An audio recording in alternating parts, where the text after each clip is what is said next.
지난 주말 서울에서는 경찰 추산으로 탄핵 반대 측 6만 명, 탄핵 찬성 측 4만 4천 명이 모였다고 집계를 했습니다. 그리고 오늘도 이렇게 평일임에도 서울 도심에서 찬반 집회가 이어지고 있습니다. 물론 주말보다 규모는 작지만요. 안국역 인근 현재 근처에서 탄핵 반대 범국민연합 2천 명이 신고돼 있고요. 전광훈 목사 자율통일당 종로 수흥과 역시 안국역 인근에서 3천 명이 신고돼 있습니다. 경복궁 일대에서는 퇴진 비상행동 탄핵 찬성 측이 1만 명 정도 지금 신고가 돼 있는 상태입니다. 평일임에도 거의 2만 명 정도가 지금 신고가 돼 있는 셈이죠. 주말 동안 구미에서 열린 반탄 집회에는 여당 정치인들이 대거 참석했습니다. 목소리 들어보시죠. 구미는 불세출의 영웅, 불멸의 지도자 박정희 대통령이 탄생하신 곳입니다. 불굴의 정신 박정희 정신으로 재무장해서 탄핵 심판이라는 불구덩이에 놓여있는 윤석열 대통령을 구출해내고, 그리고 대한민국의 자유민주주의 법치주의를 지켜내야 합니다. 여러분, 우리 박정희 대통령께서 1969년 대만을 방문했을 때 하신 말씀이 기억납니다. 그 당시 늘 이야기했습니다. 대한민국이 자유의 방파제라고. 그러나 여러분, 우리가 자유의 방파제, 자유의 끝에 있는 대한민국이 아니라 우리 대한민국의 힘으로 자유의 파도를 만들어서 북한 주민들에게 자유를 안기는 그날까지 자유의 파도를 더 거세게 만들어 봅시다. 그 시작은 윤석열 대통령의 탄핵 무효와 탄핵 각하로 직무 복귀하는 그날부터라고 말씀드립니다. 자, 처음으로 기초자치단체에서 열린 반탄 집회였음에도 불구하고 경찰 추산 4천 명, 주최 측 추산으로는 2만 명의 많은 사람들이 모였습니다. 최 의원님, 아무래도 구미라는 곳이 또 여권의 상징성이 크다 보니까 국민의힘 의원들이 참 많이 간 것 같아요. 그렇죠. 국민의힘 의원뿐만 아니고 당원, 시민 이런 분들이 아마 많이 참석한 것으로 보입니다. 근데 구미뿐만 아니고 저 탄핵 반대 집회가 전국 각지에서 소규모로 굉장히 많이 열렸거든요. 그러니까 아마 지금 이제 서울에서는 평일에도 저렇게 신고가 돼 있고요. 그러니까 그 탄핵 여부에 대한 결론이 임박했다. 그리고 선고 날짜를 이번 주냐 다음 주냐 거의 초읽기 수준에 돌입했다고 하니까 아마 그 여당뿐만 아니고 야당도 이 지지층들이 이렇게 결집해서 점점 더 에너지를 모아가고 있는 단계로 보여요. 이런 단계는 이제 정치적으로 보면 이런 것들이 이제 어떤 충돌할 가능성 이런 것까지도 이제 충분히 나중에 또 이제 어떤 불복의 가능성 이런 것까지도 전부 우리가 엿볼 수 있는 대목이란 말이죠.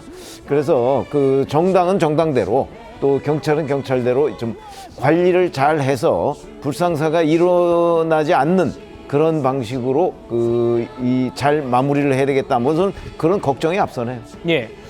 판사 출신 장동혁 의원의 연설도 계속 화제를 낳고 있습니다. 이어서 들어보시겠습니다.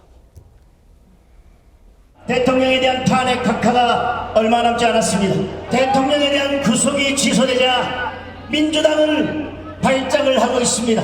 역사의 길이 남을 사기 탄핵입니다.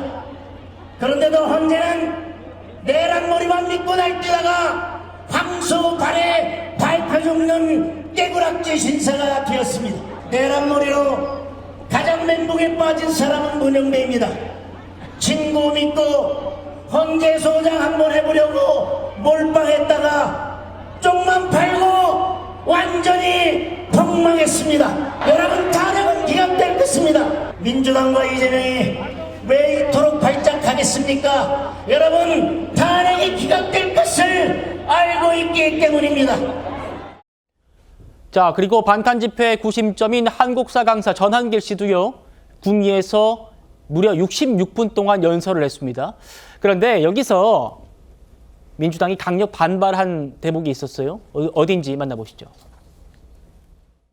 비상계엄이 곧 내란이 아니라는 것을 민주당은 처음부터 알고 있었습니다. 그래서 비상계엄 직후에 한 열흘 정도는 뭐라고 했느냐 하면은 바로 윤석열 대통령께서 북한에다가 드론이나 풍선을 보내가지고 국지전을 도발하고자 하였다라고 민주당에서 주장했습니다. 외환죄를 덮어씌우려고 했던 것입니다. 지금은 조용하지요. 왜 그렇겠습니까? 민주당의 거짓말이 드러났기 때문입니다. 그러면 이제 묻겠습니다.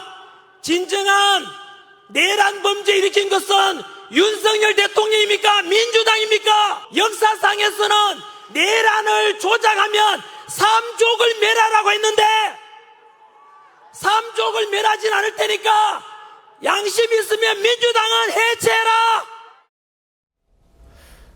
보니까 뒤에는 좀 말을 좀 거두긴 했네요. 삼족을 멸하라고 하지 않겠다라고 했는데 어쨌든 이 삼족을 멸해야 한다니 민주당이 뭐 역모라도 저질렀다는 얘기냐 이러면서 아주 강하게 비판을 했습니다. 민주당 부대변인이. 김 대변인 어떻게 보셨습니까?